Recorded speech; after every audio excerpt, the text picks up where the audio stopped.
Threshold amounts for tax deduction will be increased for better clarity and uniformity. The limit for tax deduction on interest for senior citizens is being doubled from the present 50,000 rupees to 1 lakh rupees. Similarly, the annual limit of 2.40 lakh rupees for TDS on rent is being increased to 6 lakh rupees. This will reduce the number of transactions liable to TDS, thus benefiting small taxpayers receiving small payments. The threshold to collect tax at source, the TCS, on remittances under RBI's liberalized remittance scheme, the LRS, is proposed to be increased from 7 lakh to 10 lakhs. I also propose to remove TCS on remittances for education purposes, where such remittances is out of a loan taken from a specified financial institution.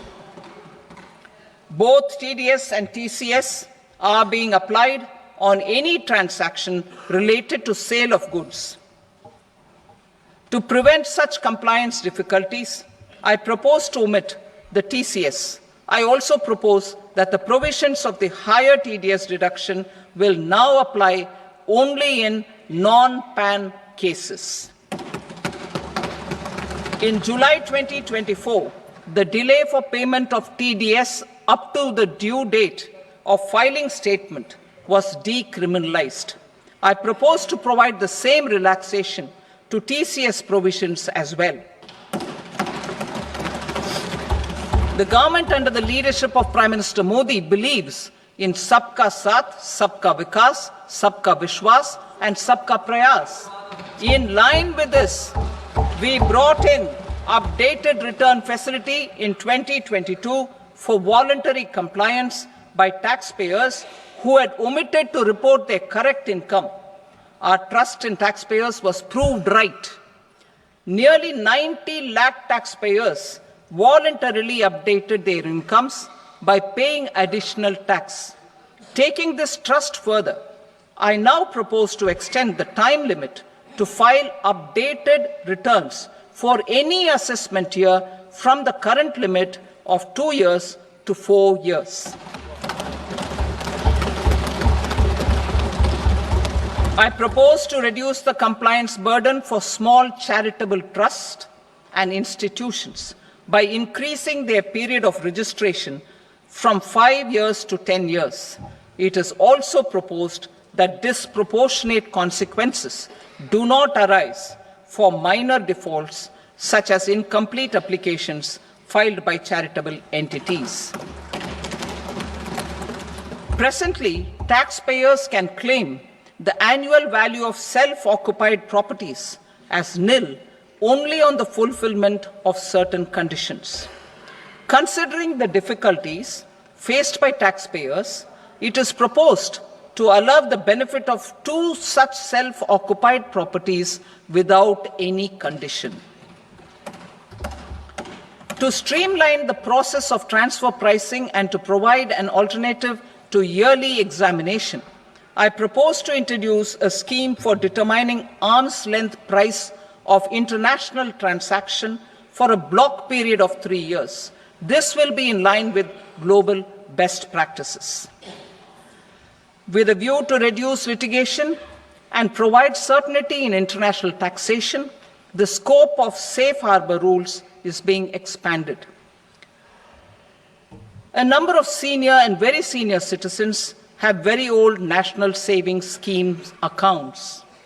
As interest is no longer payable on such accounts, I propose to exempt withdrawals made from NSS by individuals on or after 29th August 2024.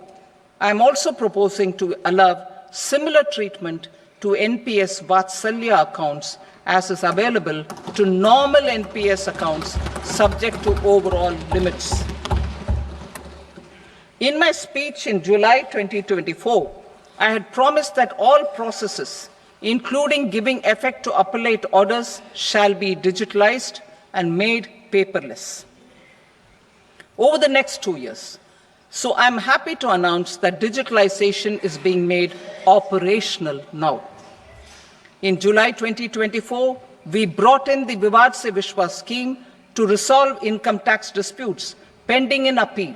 The scheme has received a great response, with nearly 33,000 taxpayers having availed of the scheme to settle their disputes. I have a few proposals to promote investment and employment. It is proposed to provide a presumptive taxation regime for non-residents who provide services to a resident company that is establishing or operating an electronics manufacturing facility. I further propose to introduce a safe harbor for tax certainty for non-residents who store components for supply to specified electronics manufacturing units. Presently, the tonnage tax scheme is available only to sea-going ships. The benefits of existing tonnage tax scheme are proposed to be extended to inland vessels registered under the Indian Vessels Act 2021 to promote inland water transport in the country. Extension for incorporation of startups. We continue to support the Indian startup ecosystem. I propose to extend the period of incorporation by 5 years to allow the benefit available to startups which are incorporated before 1/4/2030. In order to attract and promote additional activities in the IFSC, I am inter alia proposing specific benefits to ship leasing units, insurance offices, and treasury centers of global companies which are set up in IFSC. Further, to claim benefits, the cut-off date for commencement in IFSC has also been extended by 5 years to 31/3/2030. Category 1 and Category 2 AIFs are undertaking investments in infrastructure and other such sectors. I propose to provide certainty of taxation to these entities on the gains from securities, to promote funding from sovereign wealth funds and pension funds to the infrastructure sector. I propose to extend the date of making an investment by 5 more years up to 31st March 2030.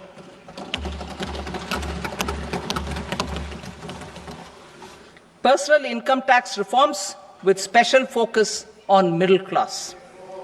Democracy, demography, and demand are the key support pillars in our journey towards Vikasit Bharat. The middle class provides strength for India's growth. This government, under the leadership of Prime Minister Modi, has always believed in the admirable energy and ability of the middle class in nation building. In recognition of their contribution,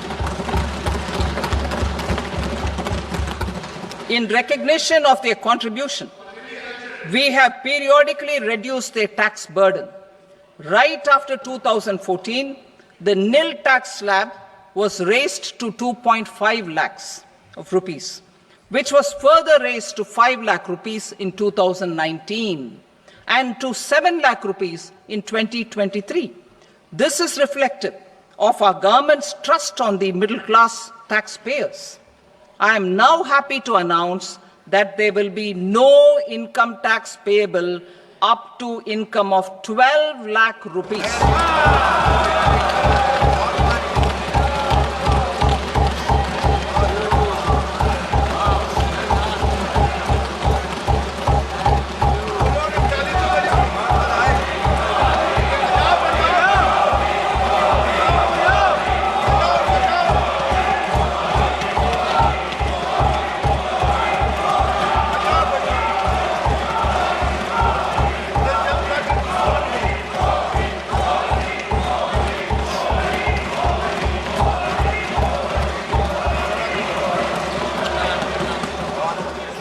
So, average income of 1 lakh per month, other than the special rate income such as capital gains, under the new regime.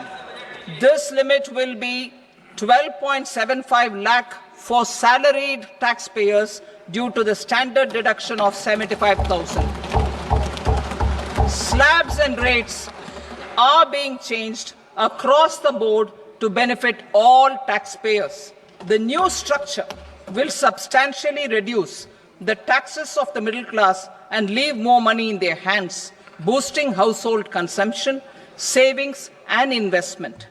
In the new tax regime, I propose to revise tax rate structures as follows: 0 to 4 lakh rupees nil, 4.8 lakh rupees to 4 to 8 lakh rupees 5%, 8 to 12 lakh rupees 10%, 12 to 16 lakh rupees 15%, 16 to 20 lakh rupees 20%, 20 to 24 lakh rupees 25%, and above 24 lakh rupees 30%. To taxpayers up to 12 lakh of normal income, other than special rate income such as capital gains. I read that again. To taxpayers up to 12 lakh of income, other than special rate income such as capital gains, tax rebate is being provided in addition to the benefit due to slab rate reduction in such a manner that there is no tax payable by them. The total tax benefit of slab rate changes and rebate at different income levels can be illustrated with a few examples. A taxpayer in the new regime with an income of 12 lakh rupees will get a benefit of 80,000 rupees in tax, which is 100% of tax payable as per the existing rates. A person having income of 18 lakh rupees will get a benefit of 70,000 rupees in tax, that is 30% of tax payable as per existing rates. A person with an income of 25 lakh gets a benefit of 1,10,000 rupees, that is 25% of his tax payable as per existing rates. Details of my tax proposals are given in the annexure. As a result of these proposals, Honorable Speaker, sir, revenue of about 1 lakh crore in direct taxes and 2,600 crores in indirect taxes will be foregone. Mr. Speaker, sir, with this, I commend the budget to this august House.